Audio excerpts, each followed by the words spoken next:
جديد اليوم، وبدنا نتحدث فيه عن آخر الأخبار المتداولة. بتمنى يكون الصوت واضح، بس خبروني.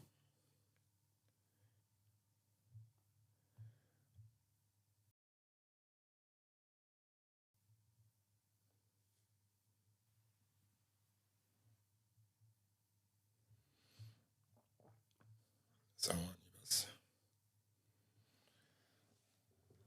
مساء الخير مرة أخرى لكل الأخوة والأخوات اللي دخلوا معنا اللايف، تحياتي لكم كل باسمه. طبعا شفنا اليوم زيارة الشيباني إلى الولايات المتحدة الأمريكية، وطلعت تقارير كثيرة بأنه الزيارة بالأساس فشلت، ولم ترفع العقوبات عن سوريا. طبعا أنا تحديت منذ شهور طويلة جدا بأن العقوبات لن ترفع عن سوريا بأي شكل من الأشكال، وهذا الكلام برسمي يعني، وأنا مسؤول عن كلامي بفترة طويلة جدا أيضا. طيب، هنا بدنا نفسر بعض الأمور. يعني حتى امبارح كان الحديث أنه هناك ممكن يكون في اتفاق ما بين الولايات المتحدة، عفوا الولايات المتحدة الأمريكية وإسرائيل وأيضا سوريا باتفاقية سلام. طبعا أنا لما طلعت ووضحت أنه لا يوجد اتفاقيات من خلال خبرتي خلال السنوات اللي فاتت بالمفاوضات الإسرائيلية، وشرحت بشكل بإيجاز امبارح عن الاتفاقيات اللي دائما كانت تحصل ما بين الإسرائيليين والدول العربية بشكل عام. تقريبا كل الاتفاقيات تعتبر اتفاقيات فاشلة، وشفنا نحن بالوقت اللي كانت إسرائيل تتفاوض مع حركة حماس خلال السنتين اللي فاتت، وكل يوم كان في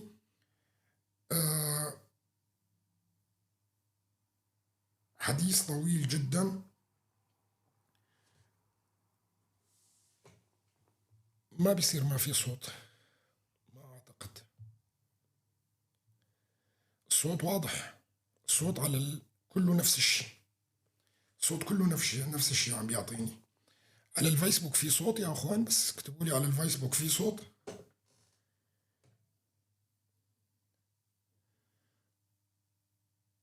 في على الفيسبوك صوت؟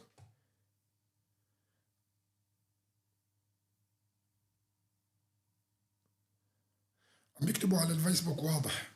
أرجوكم ما تشوشوا علينا مشان ما ننقطع الحلقة يعني أثناء الحديث. طيب، مرة أخرى بدي أرجع للموضوع، أنه خلال السنوات اللي فاتت كانت دائما في مفاوضات ما بين الإسرائيليين والعرب، يعني من عام 74 باتفاقية السلام اللي حصلت مع مصر، وبعدين الاتفاقيات اللي حصلت مع أردن والفلسطينيين مع أبو مازن، ويعني كان يسموها كام ديفيد واحد وكام ديفيد اثنين، وأمور كثيرة جدا يعني حصلت، وكانت المفاوضات دائما مستمرة ما بين الإسرائيليين والعرب، لكن ما كانت أبدا كلياتها ناجحة. حتى اتفاقياتها مع مصر واتفاقياتها مع الأردن، وحتى ذكرتكم قبل فترة قلت لكم هاي الاتفاقيات سيتم إلغائها بعد فترة، سيتم إلغاء تلك الاتفاقيات حتى القديمة بعد فترة. فبدنا نتذكر أمر هام للغاية. كانت هناك في مفاوضات في الدوحة ما بين حركة حماس وأيضا الإسرائيليين، وكان طوال الوقت الإسرائيليين يضربون في حركة حماس ويضربون غزة، إلى أن نهت إسرائيل الجدلية هي كلياتها فقامت بضرب حركة حماس في قطر. طبعا تحدثنا عن هذا الموضوع، ما بدي أخوض في موضوع قطر كتير لأنه موضوع مختلف تماما عن موضوعنا تبع اليوم. فبالنسبة لي أنا كرؤيتي الشخصية، لن توقع إسرائيل أي اتفاقيات سلام مع سوريا نهائيا، لأنه مجرد توقيع إسرائيليات عفوا مجرد توقيع إسرائيل أي اتفاقية مع أحمد الشرع في الوقت الحالي، هذا يعطي أحمد الشرع شرعية. نعم، قبل كانت إسرائيل تبحث عن الشرعية، وهذا أمر أعتقد كلياتكم تعرفوه، أنه إسرائيل كانت بوقت حافظ الأسد المجرم تبحث عن أي اتفاقية سلام مع سوريا لحتى تأخذ هي الشرعية باتفاقيات سلام. لكن الآن المعادلة السياسية تغيرت بالنسبة لإسرائيل بشكل واضح، فمن المستحيل قبول إسرائيل لحركات راديكالية على شاكلة حماس على حدودها أو توقع معها اتفاقيات سلام. الإسرائيليين فقط هم يلعبون بالوقت. ومن الواضح أيضا أنه لو كانت أمريكا جادة وإسرائيل جادة بأي اتفاقية سلام لكانت رفعوا العقوبات الآن على نظام الحكم الانتقالي الموجود اللي بيمثله أبو محمد الجولاني بالمسمى الجديد أحمد الشرع. طبعا وأي اتفاقية أساسا تحصل ما بين أحمد الشرع وإسرائيل راح تكون كارثة بالنسبة لأحمد الشرع نفسه، لأنه كل الحركات الراديكالية اللي هو ماخذ قوته منها ووجوده في إدلب كان قبل وكذا على أساس معاداته للغرب ومعاداته أيضا لإسرائيل ووعوده أيضا بتحرير القدس. فالطرفين مو من مصلحتهم أي اتفاقية. الآن أحمد الشرع من مصلحته اتفاقية لكي يكون شرعي أمام العالم، لكن قبل ما يعمل هذا كلياته لازم يقوم بحركة وهي صعبة جدا، اللي هي إنهاء المجاهدين بكل أشكالهم وعلى رأسهم الأجانب اللي موجودين. وهذا كمان أمر ليس بالسهولة أبدا لحتى يحصل عليه. طبعا بتتذكروا أول ما استلم أحمد الشرع السلطة وجاء وفد أمريكي زار دمشق، قلت لكم في 8 بنود على أحمد الشرع تطبيقها، وهي ال8 بنود كل واحد أصعب من الآخر.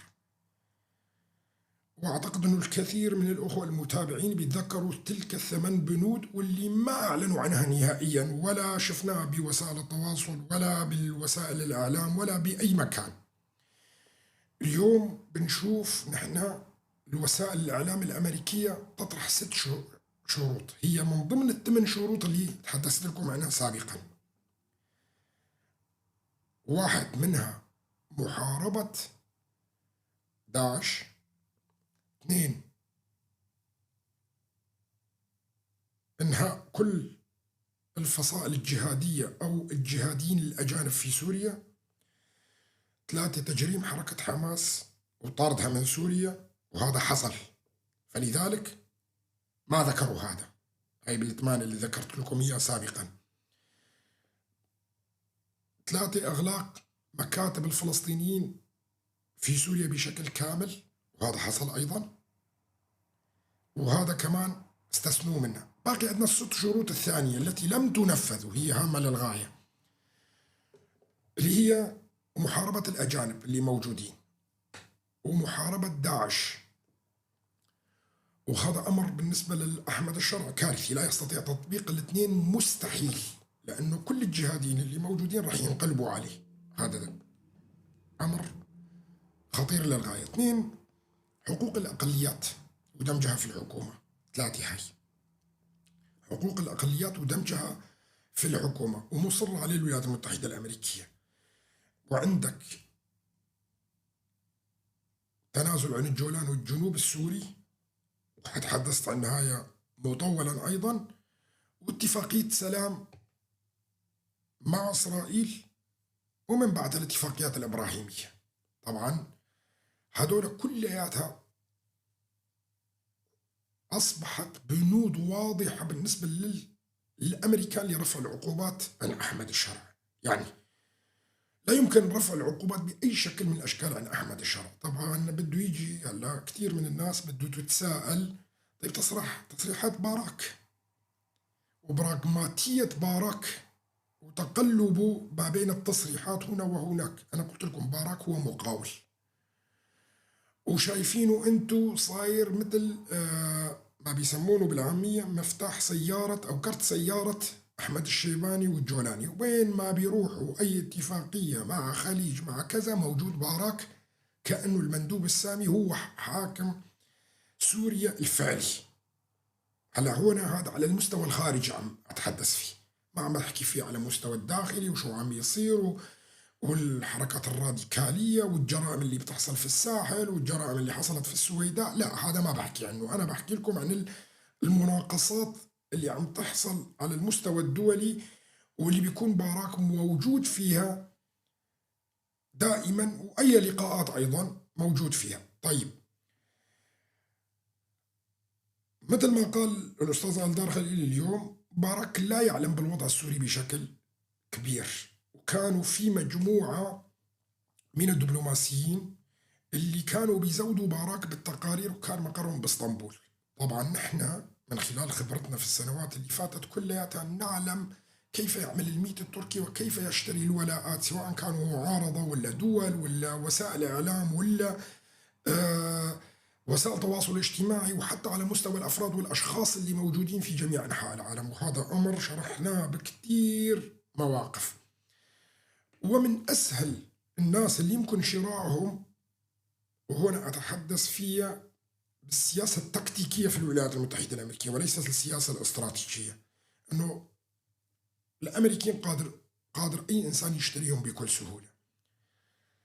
أعطيكم مثال على ذلك. نعم، اللوبيات اللي موجودة في داخل الولايات المتحدة الأمريكية، اللوبي الصيني، اللوبي الكوري، اللوبي الياباني، اللوبي اليهودي، اللوبي الفرنسي، كل اللوبيات اللي موجودة هناك تعمل بقوة المال، يعني شراء ولاء وتمريق مشاريع في الكونغرس الأمريكي عن طريق الأعضاء من خلال شركات مرخصة فيها دوليا، وهاي ما موجودة بالعالم كلياته إلا بالولايات المتحدة الأمريكية. فلذلك يصعب كتير على السياسيين اللي موجودين على مستوى العالم فهم سياسة الولايات المتحدة الأمريكية وكيف يتم اتخاذ القرار فيها.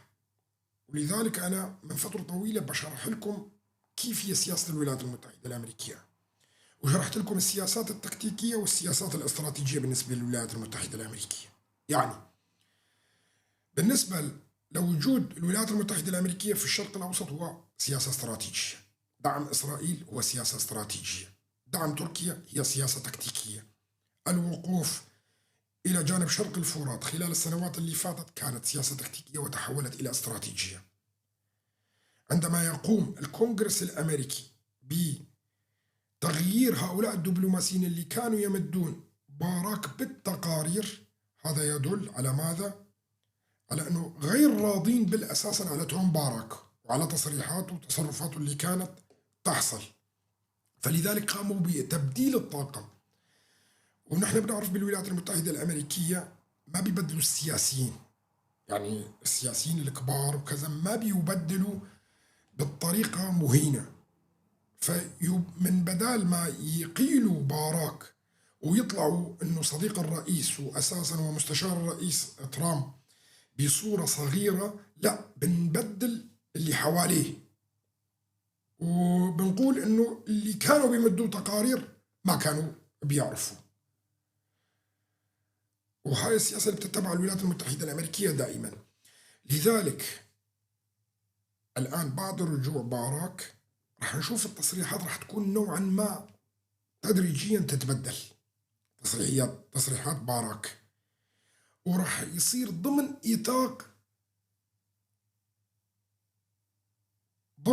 نطاق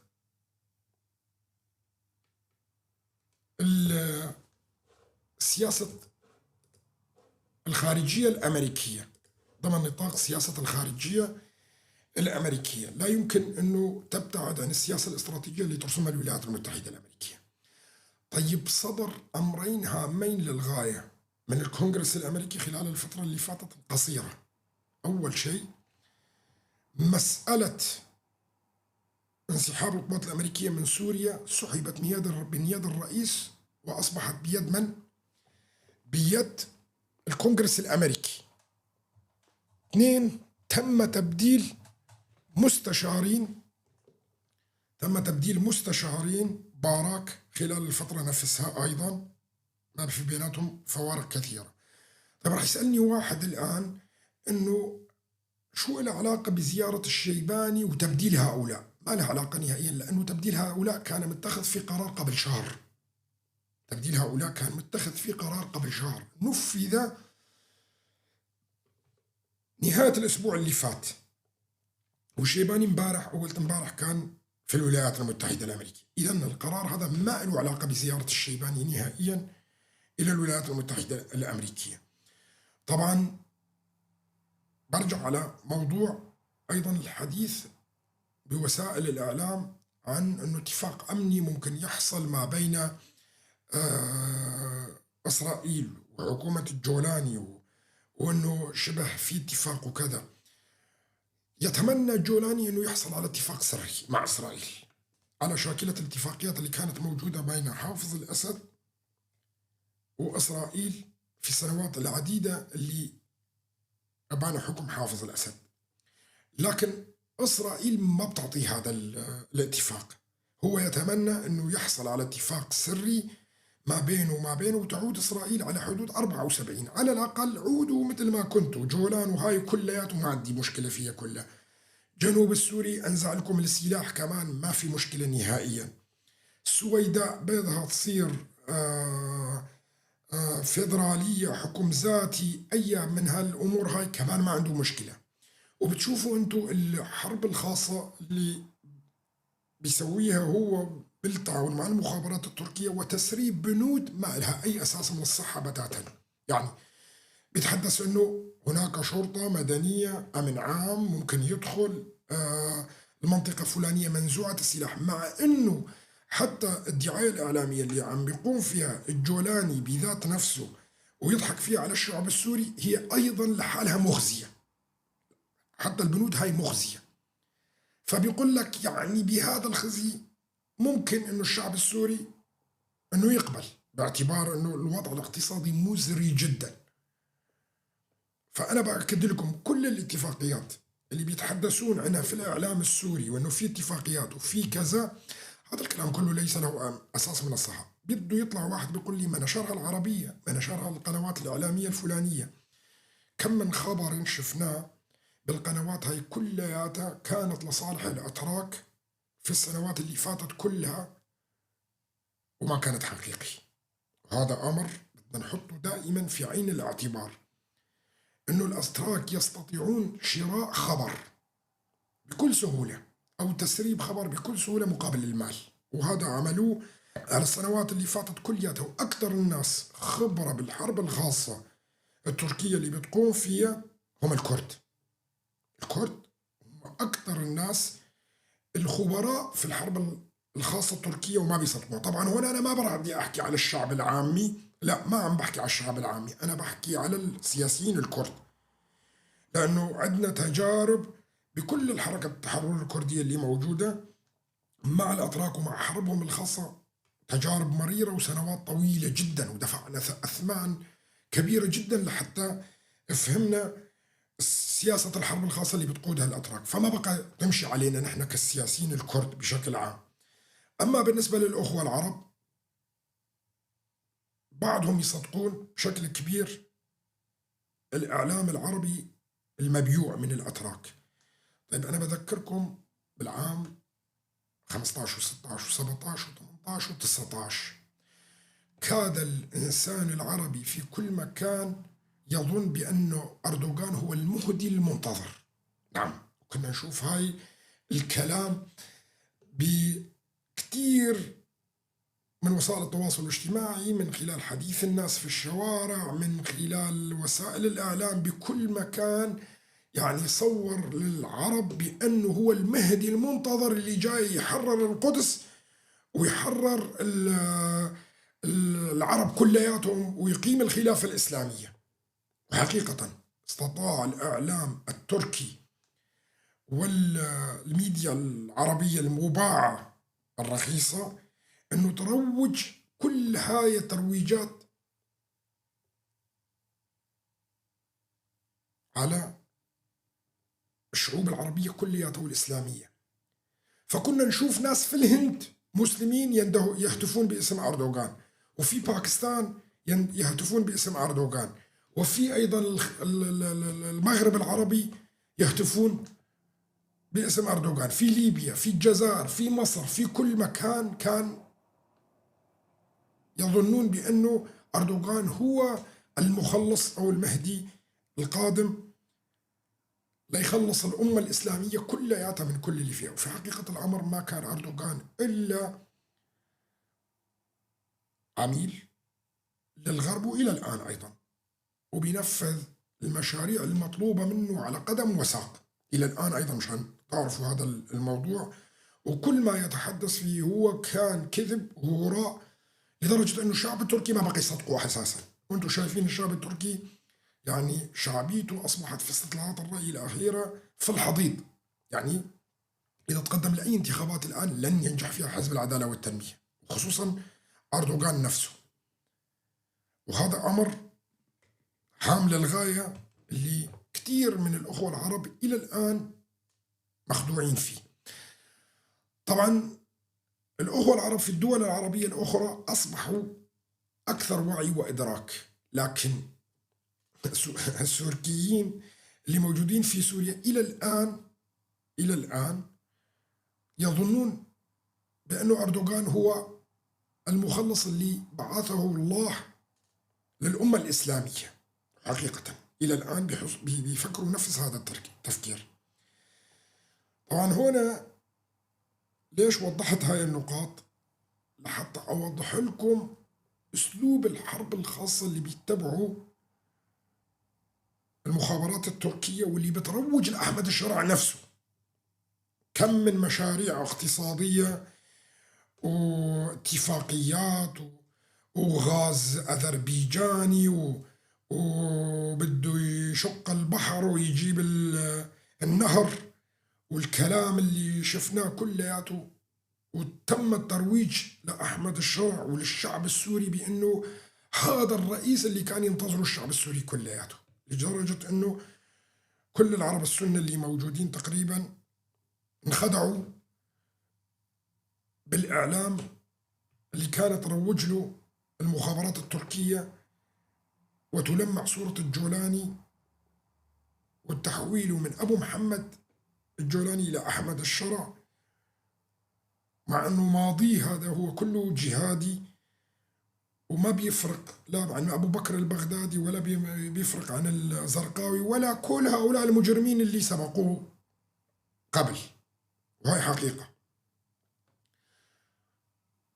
طبعا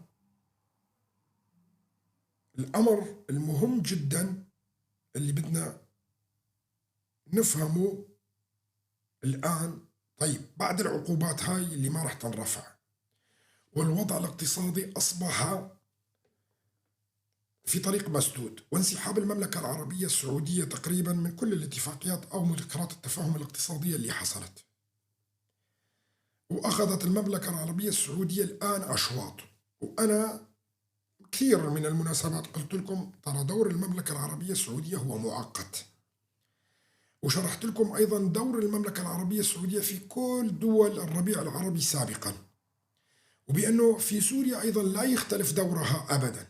ووضحت أيضا ماذا فعلت المملكة العربية السعودية في ليبيا، في تونس مع حركة النهضة سابقا، في مصر مع محمد المرسي، وأيضا في ليبيا عفوا في اليمن، وكل الدول هاي. والمملكة العربية السعودية دائما تتقدم خطوة وتتراجع 10، هذا شيء معروف. والآن المملكة العربية السعودية تقريبا انسحبت من ظهر أحمد الشرع وسوريا بشكل واضح جدا. وراح نشوف انسحابها أكثر الآن بعد ما أنه تتيقن المملكة العربية السعودية بأنه خلاص أحمد الشرع ما راح الأمريكان يعطوه الضوء الأخضر ولا راح ينرفع عنه العقوبات، راح توقف على الحياد يبدأ دور الإمارات العربية المتحدة دائما اللي بيغير أنظمة الحكم اللي موجودة.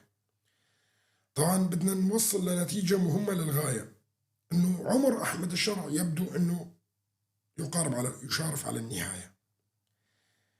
والست مطالب الأمريكية بشو بيذكركم الست مطالب الأمريكية؟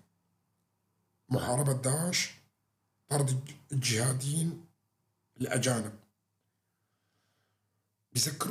ما بيذكركم بثلاثة بي انه لازم احمد الشرع يطبق 3 بي قبل ما يعترف فيه. وهي هي شلون بدك تحارب داعش، شلون بدك تحارب الاجانب اللي موجودين؟ لازم تتحالف مع قوات سوريا الديمقراطية والتحالف الدولي وتحارب هؤلاء. صح ولا غلط الكلام هذا؟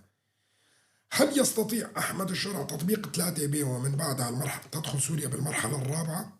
أنا شخصيا أعتقد أنه الأمر صعب للغاية، هو يتمنى، لكن هذا ممكن يكلفه حياته هو نفسه وخطورة عليه بشكل كبير جدا. فلذلك لا أعتقد أنه أحمد الشرع قادر على تطبيق 3 بي. طبعا للأخوة اللي ما بيعرفوا شو معنات 3 بي أتمنى مراجعة فيديوهات القديمة جدا خلال الفترة اللي فاتت لحتى تفهموا شو هي 3 بي. 3 بي هي أنه أحمد الشرع يتحول من الفكر الإسلامي إلى الفكر الليبرالي، واللي بيتحالف فيه مع الولايات المتحدة الأمريكية ويتحالف فيه مع التحالف الدولي ومع قوات سوريا الديمقراطية، ويقوم بمحاربة التنظيمات الراديكالية اللي محسوبة على الجهادية الإسلامية أو الجهاد السلفي، وأيضا قتال المقاتلين أو ما يسمون بنفسهم بالمجاهدين العرب أو المجاهدين الأجانب، عشان نكون دقيقين، المجاهدين الأجانب، لأنه حتى العربي الغير سوري يعتبر أجنبي على أرض سوريا.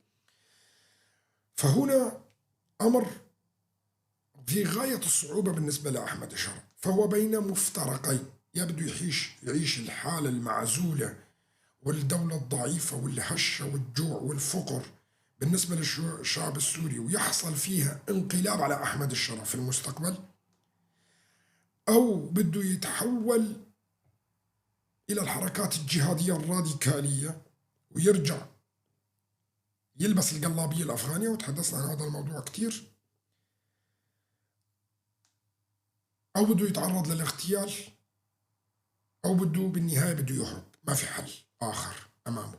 وهذا حقيقة والأمر صعب جدا عليه، ما هو بالأمر السهل، لأنه الموقف صعب كتير أنك أنت تحارب كل الجهاديين اللي موجودين في سوريا، وكتير من الجهاديين يتربصون فيه لحتى يشوفوا بده يوقع مع إسرائيل، بده يدخل مع التحالف الصليبي كما هم يعني يسمونه التحالف الصليبي ضد داعش. طبعا الآن بدي أشرح موضوع هام للغاية، شو هو الفرق ما بين أساسا أحمد الشرع وأبو محمد أبو محمد الجولاني، أحمد الشرع وأبو بكر البغدادي. شو هو الفرق بيناتهم؟ شو فرق بين هيئة تحرير الشام ودولة العراق والشام اللي تابعة لداعش، نسميها نحن داعش؟ شو الفرق بيناتهم هنا؟ هل الفرق هو عقائدي؟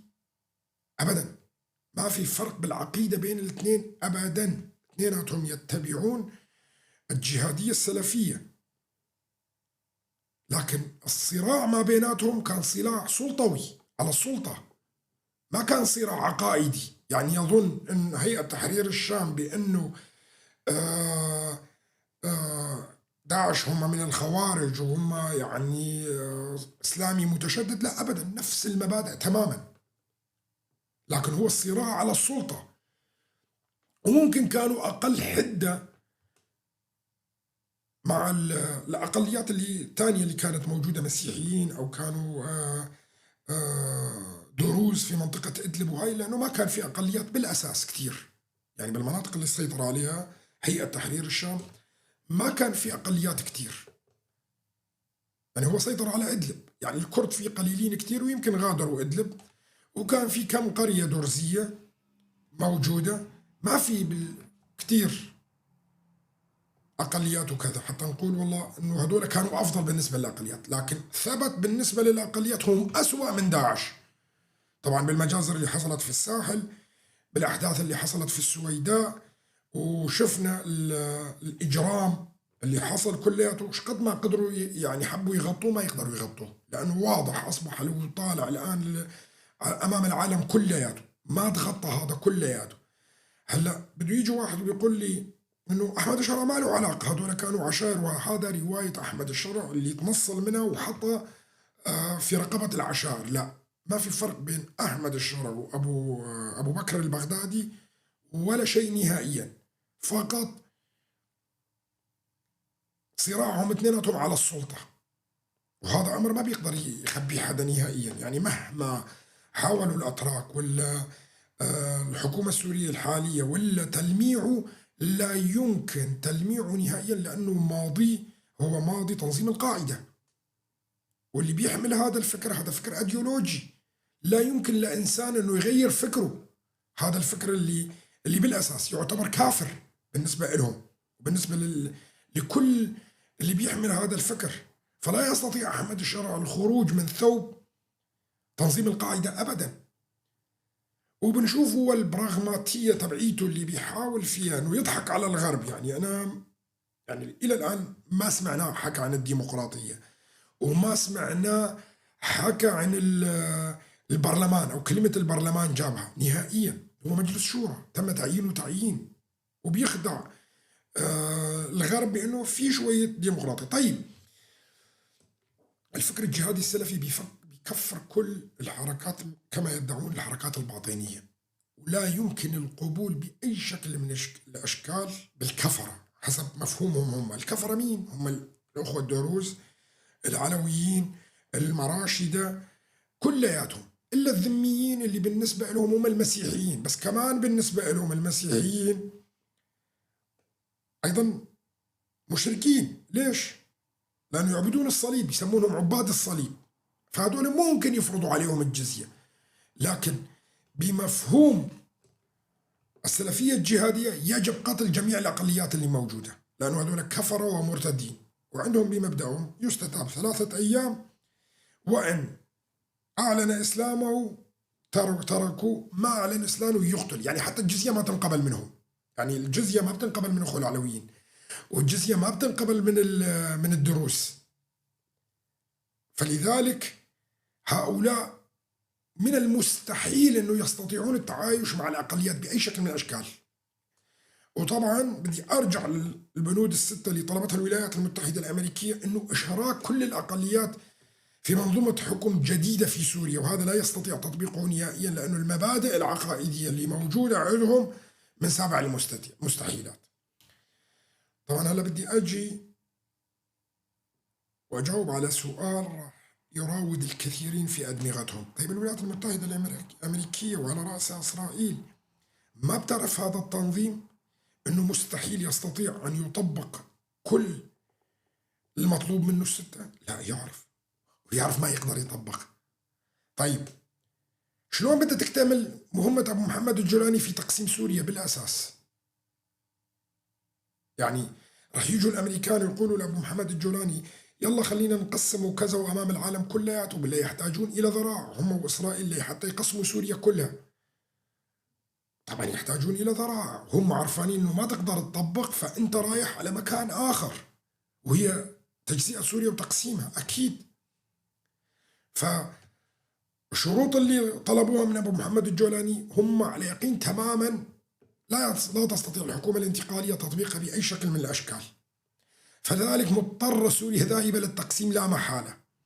وبرجع بذكركم بأمور هامة للغاية في السياسة البراغماتية للولايات المتحدة الأمريكية، وهي ما هي براغماتية كما يظن الناس، لا هي مبهمة. في فرق ما بين السياسة البراغماتية والمبهمة. السياسة المبهمة هي سياسة عدم الإعلان عن المشاريع، يعني ما بتجي الولايات المتحدة الأمريكية وتعلن إنه أنا مشروعي في سوريا إني بدي أقسمها، ومشروعي في العراق بدي أجمعها، ومشروعي في ليبيا بدي أسوي كذا. هذا أمر هام للغاية، وخصوصا هذه الرسالة للسياسيين الكرد اللي موجودين. الولايات المتحدة الأمريكية لا تعمل بشكل صريح في السياسة، ولو كانوا كل الدول العالميين فهمانين سياسة الولايات المتحدة الأمريكية كيف بدها وشو بدها، لكان كل الدول عملوا حسب مصالحهم مع الولايات المتحدة الأمريكية وكانوا بخير.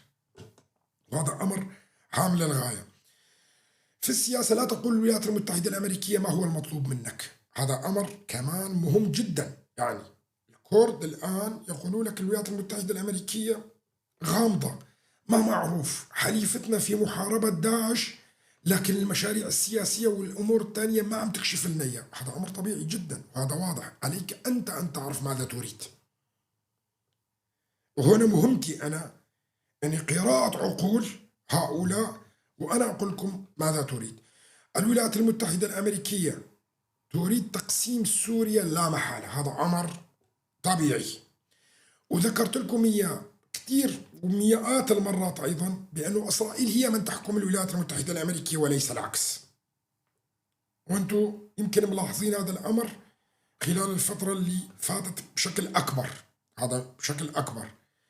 فمن مصلحة إسرائيل في المنطقة كلها تقسيم كل الدول اللي حواليها، وإعادة رسم الخرائط لحتى يتطابق مع مشروع إسرائيل الكبرى في المنطقة كلها. وما تسمية الاتفاقيات الإبراهيمية أو المشروع الإبراهيمي اللي يتحدثون عنه هو عبارة عن تبطين برنامج إسرائيلي توراتي قديم بمصطلح جميل جدا يتفق عليه كل الديانات، اللي هو شخصية إبراهيم عليه السلام المتفق فيه في الديانات السماوية الثلاثة. فهي عبارة فقط عن تجميل شكل هاي المشاريع اللي تطمح إسرائيل لتطبيقها في المنطقة كلها. وهون بدنا نكون فهمانين كل شيء اللي بيصير على الأرض لحتى نستطيع أن نتماشى مع سياسات اللي تفرضها الدول الكبرى على المنطقة كلها، وهذا أمر طبيعي.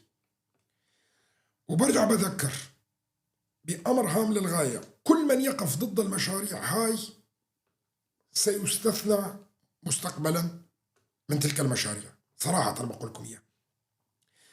متفق الروس والصينيين والأمريكان على الشرق الأوسط. بده يجي واحد بيقول لي شلون متفقين والصين وعدو روسيا؟ نعم متفقين على الشرق الأوسط، الكل متفق على إسرائيل، الكل داعم لإسرائيل. الصين داعم أكبر الداعمين لإسرائيل، روسيا أكبر الداعمين وأول الداعمين كانوا لإسرائيل من حقبة الاتحاد السوفيتي أيضا.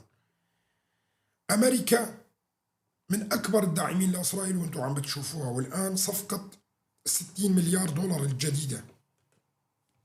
طيب الشيباني زار إسرائيل، وإسرائيل وقعت مع الولايات المتحدة الأمريكية بصفقة سلاح جديدة بقيمة 60 مليار دولار، من ضمنها طائرات بي-2 وأيضا القنابل الذكية اللي ضربت فيها الولايات المتحدة الأمريكية في إيران، أصبحت إسرائيل الآن تملكها. وهذا أمر هام للغاية. وكمان الصين مستعدة تزود إسرائيل بكل أنواع الأسلحة الصينية والطائرات الصينية، وخصوصا المسيرات الصينية، لأنه هي عندها قدرة عالية جدا في مسألة المسيرات الصينية. فالكل متفق أنه يدعم إسرائيل في المنطقة، كل الدول العالمية الكبرى. وكل اللي بتشوفوه بالإعلام، والله الفرنسيين يدعمون الدولة الفلسطينية، والبريطانيين يدعمون الدولة الفلسطينية، وإسبانيا وكذا، هذا كله جعجعة إعلامية لإقناع الشعوب الأوروبية بأنه هم مو مع إسرائيل والمجازر اللي بتحصل في الشعب الفلسطيني. نكون واضحين في هذا الأمر. لكن هنا بيكون المسألة هي حكم القوي، حكم القوي. أما مشاريع تقسيم تركيا ومشاريع تقسيم إيران ومشاريع تقسيم سوريا، نعم قائمة، وكل الشغل اللي بتشوفوه هو بداية تلك المشاريع. طبعا العقل البسيط راح يجي بيقول لي أنت صار لك 4 سنوات تحكي عن الحديث هذا وما شفنا شيء تطبقوا. هاي السياسات اللي موجودة بالنسبة للدول الكبرى ترسم على سنوات وعقود طويلة جدا ويهيأ لها. هيئ لهذا المشروع في عام 1990 عندما ضحكوا على صدام حسين وخلوه يدخل الكويت، وتم إنهاء العراق كقوة كبيرة جدا في المنطقة كلياتها، وبعدين تم تهيئة العراق للتقسيم، وشفنا التقسيمات اللي حصلت في العراق، وشفنا الصراعات اللي حصلت الطائفية في داخل العراق بعد سقوط صدام حسين. وإذا نظرنا إلى خريطة العراق الديموغرافية الآن لا تشبه خريطة العراق قبل عام 1990. الديموغرافية لا تشبهها أبدا. بغداد تحولت من شكلها المختلط ما بين السنة والشيعة إلى وجهة شيعية أكثر. محافظات عديدة تحولوا إلى اللون الشيعي، وكثير من السنة اللي موجودين في الداخل المحافظات الشيعية تحولوا إلى المناطق السنية أيضا، بالإضافة إلى تقليل عدد السكان اللي موجود كثير. يعني كم من العرب السنة اللي راحوا ضحية الحروب اللي حصلت داخل العراق ما بين التنظيمات الراديكالية والأذرع الشيعية والأمريكان والحكومة العراقية وغيرها وغيرها. هذا كله كان مرسوم. أنا هنا مو المهم مين الصح ومين الغلط، المهم ما حصل عندما تنظر إليها. وهذا تماما اللي عم بيحصل في سوريا الآن أيضا، والهجوم على السويداء والهجوم على الساحل السوري، كلياته لتتبلور صورة عند الشعب السوري أنه لا يستطيع التعايش مع بعضه البعض. هو أنا ما بدي أبرئ الجولاني طبعا، لأنه هو أساسا أداة المشروع كلياتها، وما جاء هو إلا ليقسم سوريا، وهذا أمر أصبح واضح لكل الناس. فلذلك على السوريين كلياتهم من كل الطوائف كل واحد يهيئ نفسه لمنطقته. ونعم، هل هناك صراعات قادمة وحروب؟ أعتقد نعم، سواء قبل الجولاني ب3 ب ولا ما قبل، بكل الأحوال راح يكون في حروب. ليش؟ لأنه ما راح تنرفع العقوبات، ما راح تنرفع العقوبات، فسيضطر بعد فترة الهجوم لوين؟ على شرق الفرات، لأنه مقدرات ما في. بالنسبة لشرق الفرات لا أعتقد أنه أساسا راح يوقعون مع الجولاني أي شيء. أساسا هم شرق الفرات فهمانين اللعبة بشكل كبير، فلذلك راحوا وقعوا الاتفاقية اللي هي تبعية 10 آذار، واللي بيفسرها الأتراك كما يحلو لهم، وبيفسرها الجولاني كمان كما هو شايفها، وهذا شيء مستحيل. لن تسمح الولايات المتحدة الأمريكية والغرب بشكل عام وعلى رأسهم الصين وروسيا أيضا بنزع سلاح قوات قسد، وهذا أمر لأي عاقل سياسي موجود في العالم بيعرف هذا الكلام. طبعا الصين يهمها بشكل كبير القضاء على اليغوري والتركستاني اللي موجود فيه، لأنهم أكبر أعداء للصين. الروس أيضا في كثير من الجمهوريات الشيشان وداغستان وغيره وغيره مع الأجانب اللي موجودين فيها أيضا بهمهم القضاء عليها. الولايات المتحدة الأمريكية اللي عم تنتقم أساسا من الجهاديين وهي بسبب الحرب اللي حصلت في العراق، وهذا كمان كله متفق. فكل العالم كما متفق على إسرائيل متفق على قسد. نعم، لأول مرة بقول هذا الكلام، لأنه قسد هي مفتاح القضاء على الحركات الراديكالية الموجودة في سوريا اللي ما راح تتفشى بالعالم كله، لأنه مجرد انتهاء قسد سيتفشى هذا الطاعون في العالم كله وينتشر، وهذا اللي لن تسمح فيه كل الدول أنه يحصل. وهي نقطة هامة لازم نحطها في بالنا. الآن هل هناك ممكن يكون مجازر في الساحل مرة تانية؟ كل شيء وارد. هل هناك هجوم على السويداء ممكن يكون حاصل؟ نعم. طيب بده واحد يقول لي طيب هدول مو بيعرفوا انه اسرائيل موجودة وقوة وكذا؟ نعم، لكن اسرائيل تحتاج الى ذرائع. يعني الهجوم على السويداء ذريعة، واللي راح يقوم فيها هؤلاء الثانيين، لانه اساسا مهمته هاي الهجوم على الساحل لحتى يخلوا الروس يدخلون على الخط وينفذوا ايضا فصل الساحل عن سوريا، وهاي يحتاج الى ذريعة ايضا. ممكن يهجموا على الساحل، عشان الاسئله اللي بتتكرر دائما من الاخوه الموجودين في الساحل ولا الاخوه الموجودين في السويداء، ودائما يسالوني هذا السؤال. نعم، احسبوا حسابكم بانه ممكن باي وقت يحصل مجازر جديده لحتى تكون ذرائع، لانه الشعوب دائما هي الضحيه، والشعوب دائما تكون ضحيه للمجازر اللي ممكن تحصل حتى تتنفذ المشاريع. ونفس الشيء ينطبق على شرق الفرات ايضا. فمن الممكن انه يتخذ القرار في اي وقت بالهجوم على شرق الفرات، وحتى تكون الذريعه الاكبر وحجمها اكبر لما تكون على شرق الفرات، حتى تنرسم الحدود، وهذا امر طبيعي. وهذا بدنا نحطه في الحسبان، وهذا امر مهم للغايه. طبعا انا من يومين تحدثت بمساله هامه للغايه، وخصوصا بالنسبه للاداره الذاتيه، وتحدثت ايضا انه عجب على الاداره الذاتيه تفعيل مؤسساتها الحكوميه وبشكل سريع، مثل ما كانت قبل سقوط بشار الاسد. ويعملون هؤلاء بنفسهم في دائره النفوذ، في دائره الهجره، في كل شيء. واي تاخير راح يكون مكلف، والتاخير هذا راح يكون مكلف للشعب الشرق اللي موجود في شرق الفرات، لانه لا يمكن أن تعتقدوا أنه أبو محمد الجولاني أحمد الشرع رح يقود المؤسسات الحكومية ويجي على شرق الفرات ويفتح لكم الدوائر الحكومية كما السابق.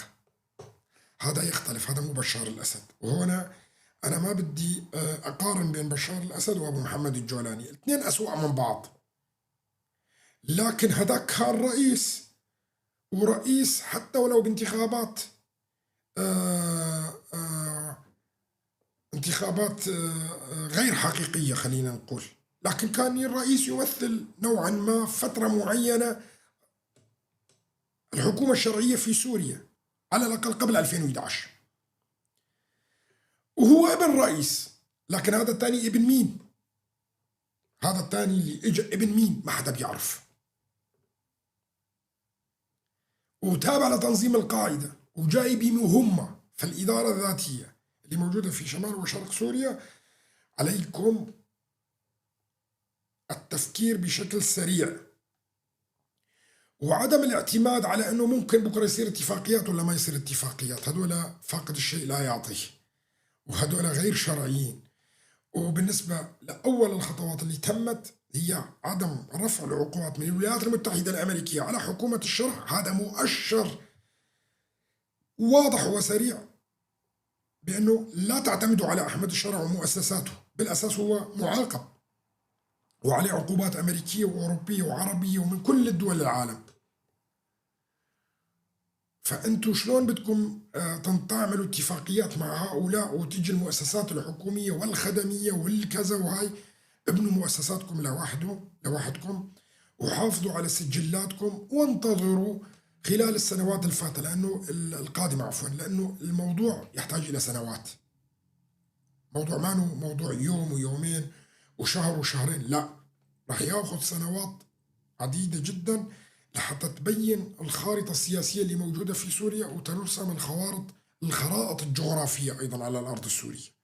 وهذا ينطبق على أخواننا في الساحل أيضا، وينطبق على أخواننا في السويداء. هلا وضع أخواننا في السويداء شوي أفضل أو أكثر من الوضع في الأخوان في الساحل، لكن في الساحل قريبا أيضا رح يصير وضع مشابه للسويداء. وهذا أنا بقول لكم إياه، ورح نرجع نذكر بعضنا خلال الفترة القادمة عندما يتم تفعيل الاتفاقيات الروسية الفرنسية الأمريكية المرسومة للساحل، وهذا تحدثت عنه مطولا، ويمكن أول واحد تحدث عنه خلال شهور طويلة جدا، وقلت لكم في اتفاق فرنسي أمريكي روسي على الساحل وتبادل المصالح فيها، وعين ترامب على الساحل. تتذكروا هاي المحاضرة اللي لقيتها قبل أعتقد ما يقارب 4 أو 5 أشهر من الآن أو أكثر. نعم، عين ترامب على الساحل، وعين ترامب على الغاز اللي موجود في الساحل. وهؤلاء الدول الكبرى ما بيهمها مش قد تقدم تضحيات بقدر ما يهمها مصالح، وهذا ما ننساه نهائيا. وبدي أرجع مرة تانية على زيارة الشيباني، وأنه هي مهيئة لزيارة أحمد الشرع لنيويورك في الفترة القادمة. أنا أعتقد بشكل شخصي لن يذهب أحمد الشرع إلى نيويورك، لن يذهب بعد ما راح الشيباني وحاول وجص النبض بمسألة رفع العقوبات وغيرها. لن يذهب أحمد الشرع إلى نيويورك، هو خايف بالأساس أنه يذهب، لأنه ذهابه إلى نيويورك ممكن يعمل عليه انقلاب في سوريا من الجهاديين، فلذلك لن يذهب. كل الإعلام الآن راح تشوفوه كلياته والأتراك راح يروجوا، لأنه أحمد الشرع راح يروح على نيويورك وراح يعترف فيه وراح يصير حكومة سورية الربيع السوري قادم وخلاص ثبت حكم أحمد الشرع، وراح تشوفوا كل هذا الكلام اللي هو هراء وما له أي أساس من الصحة، لا من بعيد ولا من قريب. ولن يذهب أحمد الشرع إلى نيويورك حسب اعتقادي، حسب اعتقادي. وأنا أعتقد أنه الكل يعني يعرف كلامي، أنه على الأقل بنسبة كبيرة جدا يتحقق، بنسبة كبيرة نوعا ما يتحقق هذه الأمور. فلا أعتقد أنه أحمد الشرع بأي شكل من الأشكال بأنه راح يروح على الولايات المتحدة الأمريكية. ومن هون لراس السنة بدنا نشوف تغيرات كبيرة جدا، وأكبر تغيير راح نشوفه بمواقف الشرع مع قسد. هل ستتحول إلى عدائية وتصريحات نارية خلال الفترة القادمة، أم أنها ستتحول إلى التقارب من قسد بمحاولة لإيهام الغرب بأنه هو شخص جيد وأنه هو يقبل بالأقليات والاتفاقيات حتى ولو كان بعض الاتفاقيات؟ هنا بنرجع للكلام اللي قلته للإدارة الذاتية قبل شهور طويلة جدا في بدايات سقوط نظام بشار الأسد، وتحدثت بشكل واضح أنه نعم يستطيع الجولاني التسلق من خلالكم ويثبت شرعيته في العالم. هنا بيظل على ذكائكم أنتم أنه ما تعطوا فرصة إلى أحمد الشرع بأنه يتسلق على أكتافكم حتى ولو في فترة زمنية، وهذا أمرها. دقيقة.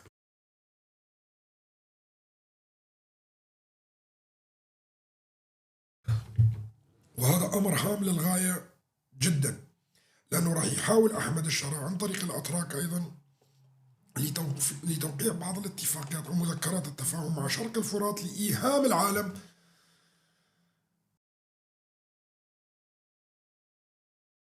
يكون أفضل، وراح يدمج الأقليات اللي موجودة. وهذا ممكن يحصل أيضا مع الساحل السوري، وبنفس الوقت يحصل مع الأخوان الدروز أيضا في السويداء. فإحنا بنشوف الفترة اللي فاتت الترويج للاتفاقيات، يعني في اتفاقية ما بين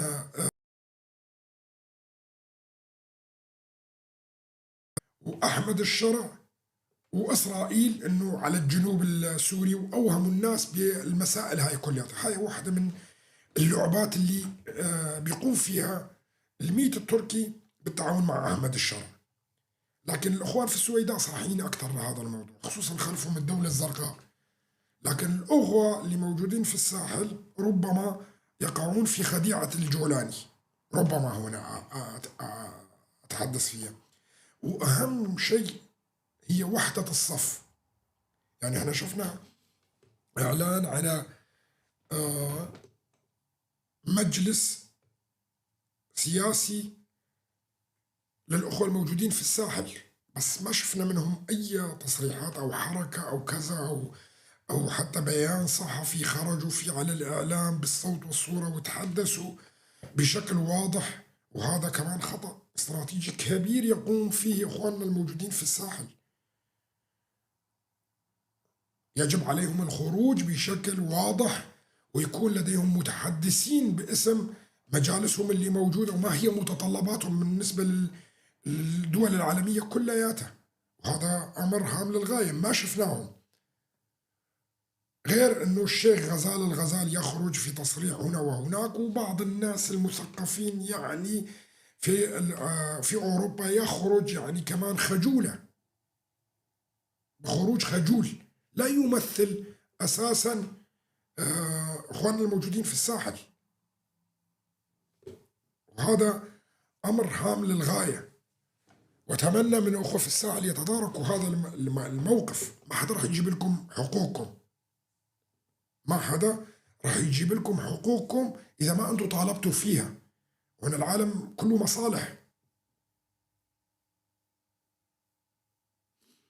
طبعا اليوم شفنا تصريحات الأستاذ آل دار خليل اللي كانت تصريحات قوية جدا وواضحة جدا، وهذا هو اللي نحن دائما ننتظره من السياسيين الكرد.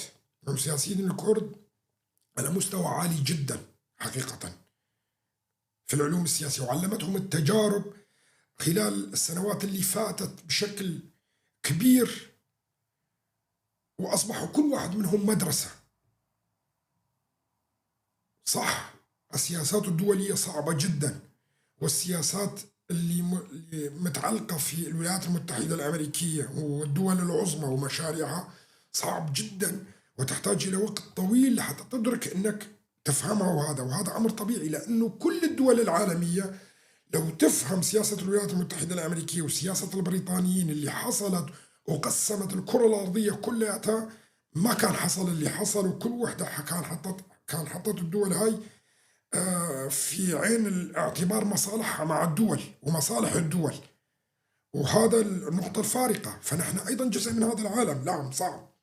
فعندما يخرج الأستاذ آل دار خليل ويتحدث ويقول لك احنا ما شايفين وما عرفانين شو المشروع الأمريكي في سوريا، هذا أمر طبيعي. هذا أمر طبيعي. قلة جدا اللي موجودين في العالم، بالكاد يمكن لا يعدون على الأصابع، اللي فهمانين السياسات الدولية وكيف تجري. ليش الدول تقع بأخطاء كبيرة جدا؟ لأن السياسيين اللي موجودين فيها مهما كانت قدراتهم عالية جدا ما عم بيعرفوا شو اللي عم بيصير وشو عم بتخطط عليها الدول العميقة والدول العظمى في العالم. وهذا أمر طبيعي جدا. لكن نوعا ما كإقليم موجود وما عندنا تجربة دولة، وتحدثت عن هذا بشكل كبير. احنا الكرد ما كان عندنا دولة سابقا، يعني كدولة معاصرة أحكي أنا، يعني خلال 100 عام اللي فات كدولة مثل المفهوم اللي موجود حاليا في الدبلوماسية ووزارة الخارجية ومنظمة الأمم المتحدة والمنظمات العالمية اللي موجودة، ما كان عندنا. فلذلك نحن ما عندنا الخبرة الكبيرة الدبلوماسية بشكل كبير، هذا أمر طبيعي. لكن لدينا خبرة سياسية وخبرة عسكرية كبيرة جدا تضاهي دول. والسياسيين الموجودين الآن يعني في شرق الفرات وش قد اغتالت الأتراك والميت التركي، ايش قد اغتال قادتنا كثير من خيرة القادة اللي موجودين. لكن هذه الأمة ولادة وتعتمد على فكر، وهو فكر القائد عبد الله وجلان. وهنا أتحدث عن الفكر ولا أتحدث عن القوة العسكرية، لا. وهذا الفكر اللي فيه كثير من الناس اللي راح يطلعوا بعدين ويأخذوا دور القادة التانيين اللي موجودين، وهذا أمر طبيعي.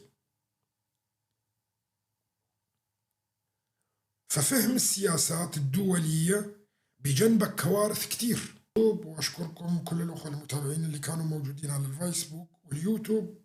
وخلال الأيام القليلة القادمة راح ندخل باستراتيجيات أعمق وخرائط مرة تانية، بس حبيت الولايات المتحدة الأمريكية وين متوجهة سوريا. تحياتي لكم وأتمنى لكم